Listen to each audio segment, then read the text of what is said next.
तुम्ही मूळचे कुठले मग? मी मूळचा तसा पश्चिम महाराष्ट्रातला सांगलीकडे पेठ नेरले नावाचं गाव आहे इस्लामपूरच्या जवळ, तिथला आहे मूळचा.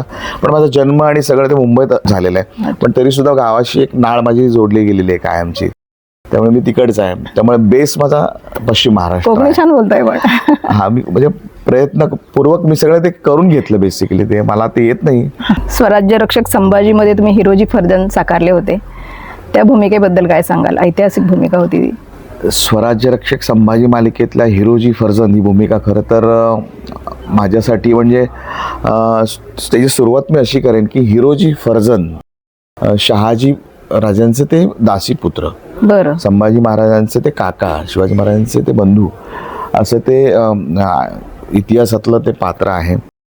त्याच्याबद्दल थोडंसं सांगावं असं वाटतं मला, कारण जसं नाटक, मालिका, दूरदर्शन, महानाट्य, सिनेमा अशा सगळ्या प्लॅटफॉर्मवरती मी हिरोजी फर्जंद साकारलेलं आहे. म्हणजे मी नाटकात पण केलेलं आहे, मी दूरदर्शनवर पण केलेलं आहे, गरुड झेप सिनेमात केलेलं आहे, संभाजी मालिकेत केलं आहे, जिजामाता मालिकेत केलेलं आहे, अशा म्हणजे प्लॅटफॉर्मवर केलेलं आहे.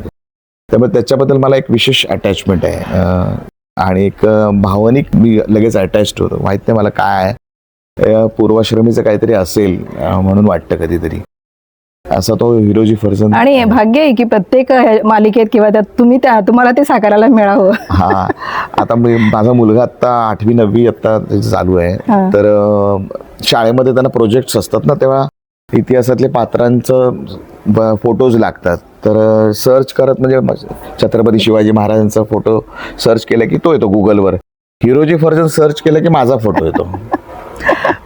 तर त्याने तो काय, मला पर्यायच नाही, मग त्याने कट करून स्कूलमध्ये दाखवला टीचरला वगैरे. तर टीचर म्हणाली, अरे हिरोजी फर्जंद तुला फोटो कुठून मिळाला? ते म्हणाले माझे बाबा आहेत. ते गंमत शाळेत. तर ते म्हणाले काय कुछ भी आहे असं ते. तर ते म्हणाले नाही, ये मेरे पिताजी है, वो ऍक्टिंग करते हैं, मेरे पिताजी आहे. असं ते आहे गंमत हिरोजी फर्जंदच्या. पण विशेष आहे ना नाटकामध्ये, प्रत्येक ह्याच्यामध्ये त्यांना ती भूमिका मिळावी, किती मोठं भाग्य आहे. नाही, खरंच आहे. कोणत्या मालिकेमुळे जास्त ओळख मिळाली? तसं म्हटलं ना तर प्रत्येक मालिकेमुळे मी एक एक पायरी पुढे पुढे होत गेलो. खरं तर सगळ्यात सुरुवातीला स्वराज्य रक्षक संभाजी मालिकेतल्या हिरोजी फर्जंदमुळे मला ओळख मिळाली. त्याच्यामध्ये माझं एक पालुपत होतं, ऐकलं का ओ पंत, ती एक ओळख होती माझी. तर त्याने मला एक स्टेप पुढे गेलो. सावळ्याची जणू सावली या मालिकेने आणखी एक ओळख मिळाली. काल पण मी आत्ता ठाण्यामध्ये एका फिल्मचं शूटिंग करत होतो, तिथे एक आजी आल्या आणि त्या इतक्या भारावून माझ्याशी, म्हणजे एकदम त्यांना इतकं वाईट वाटत होतं की सावलीचे बाबा गरीब आणि सगळं त्या ना, तो सतत रडणारा असा तो ना रडका बाबा, तो त्याच्याबद्दल खूप कौतुक करत होते ते. आता ही जी मालिका आता आहे, मी सावित्रीबाई ज्योतिराव फुले, त्यातली गोविंदराव ही भूमिका ही देखील खूप लवकर पसंतीस उतरलेली आहे. त्याच्यातलं गोविंदराव हे पात्र देखील खूप आवडते. विशेषतः ज्या आजी आहेत ना, सगळ्या आजी कॅटेगरीतल्या सगळ्या. आता मग अशी मला गार्गी पण मला सांगत होती की त्यांच्या सासूबाई आणखी अजून त्यांच्या घरातले, तर त्यांना ह्यातला गोविंदराव इतका आवडतो म्हणे, तो प्रेमळ असा, छान गोड हसत राहणार असा. हे सुद्धा पात्र एक स्टेप पुढे घेऊन जाणार आहे. त्यामुळे ओळख प्रत्येक कॅरेक्टरने वेगळी ओळख दिलेली आहे मला. त्यातली एक काय म्हणतात त्याला, आमच्या प्रताप गंगावणे लिहिलेली एक उखाण्यासारखं असायचं, शेरात शेर आग्र्यात उत्मात, शेरात शेर आग्र्यात उत्मात आणि जिरेसाळीचा भात टाकी ती गटारात. अशा पद्धतीचे एक एक वाक्य त्यांनी आम्हाला दिली होती. ती अजूनही, तेव्हाच आता 3-4 वर्ष होऊन गेले, अजूनही वाक्य ती लक्षात राहणारी आहेत सगळी अशी. सर, शूटिंग दरम्यानचा असा एखादा सीन आहे का जो आजही मनात घर करून आहे आणि कायम राहील?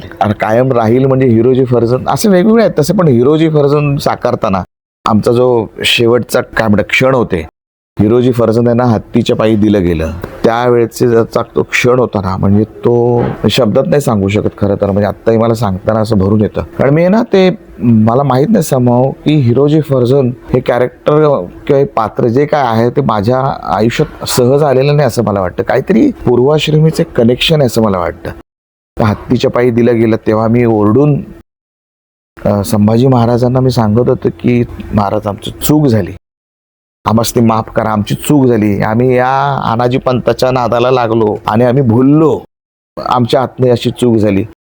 एकदा आमसने माफ करा, असं ते ना मला त्यावेळेला ते करताना असं आत्ताही भरून येते. आणि मग तो क्षण, तो हत्तीचा पाय आणि ते सगळं फार आणि इतका उन्हाळ्याच्या दिवसात ते शूट केलेलं फिल्म सिटीमध्ये हॅलिपॅडच्या इथे वगैरे, म्हणजे खूप त्रास झाला होता आणि तो अजूनही माझ्या लक्षात आहे. मी इवन आता त्याच्यानंतर बऱ्याच किल्ल्यांवरती आम्ही जातो, तिथे देखील आहे ना, जेव्हा मी अशा काय म्हणतात मावळ्यांच्या समोर जेव्हा 2 शब्द बोलण्याची संधी मिळते, तेव्हा मी सगळं भाषण वगैरे जे काय माझं बोलणं झाल्यानंतर शेवटी मी फक्त आहे ना, तुम्ही आता म्हणा ना संवाद, डायलॉग वगैरे, पण ते डायलॉग नसतात की मी लोकांची माफी मागतो. म्हणजे हिरोजी फर्जंदांच्या वतीनं माफी मागतो की चूक झाली, त्या आनाजी पंताच्या नादाला लागलो, भुललो, फसलो. म्हणजे जो छत्रपती शिवाजी महाराजांच्या मृत्यूशय्येवर झोपलेला माणूस आग्र्यात असताना, तोच माणूस असा कसा वागला. पण जेव्हा जेव्हा मी ते मालिका चालू होती, मला लोक भेटायची ना, तेव्हा ते असं म्हणायचे की काका तुम्ही का असा वागलात. बाकीच्याने वागले आम्हाला काय फरक नाही पडत, की हिरोजी फर्जंद काका तुम्ही महाराजांशी असं का वागलात. तर ते इतकं ना लागायचं ना, असं ते हे हिरोजी फर्जंद हे माझ्या आयुष्यातलं तसं एक क्षण आहेत. रक्तात भिनल्यासारखं झालंय. ॲब्सोल्युटली तासन तास बोलू शकतो ह्या हिरोजी फर्जंद यांच्याविषयी. माहीत नाही त्यांचे आता वंशज कुठे आहेत, कदाचित माहीत नाही ते ह्याच गोष्टीमुळे कुठे लपून बसलेत का, लोकांच्या समोर येत नाहीत. असं कळलं की कुठेतरी फर्जंद भोसले असं आडनाव लावतात, पण माहीत नाही, कधीतरी भेटायची संधी मिळेल ते भेटेल त्यांना, त्यांच्या वंशजांना. माझे डोळे भरले त्यांना. काही काही क्षणच वेगळे असतात ना. फार फार खूप त्रास देणारे क्षण होते ते.